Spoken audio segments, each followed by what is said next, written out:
ASH continues to focus on sickle cell disease priorities. This special interest session focused on how Voxelotor's withdrawal influenced the management strategies for patients who were prescribed the treatment. On Wednesday night, I started to get some emails from my colleagues saying, "Did you see the Voxelotor withdrawal?" And for most of us, it was completely a surprise. Really had no idea this was going to happen.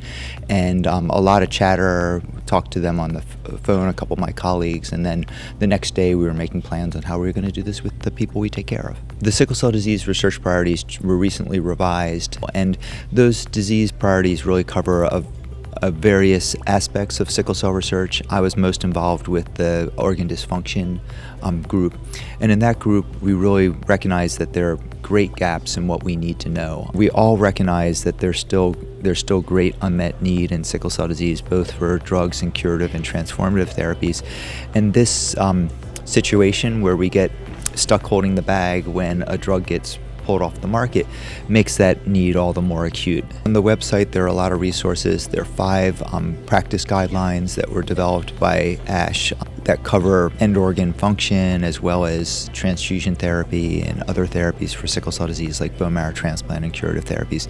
And those are updated on a regular schedule.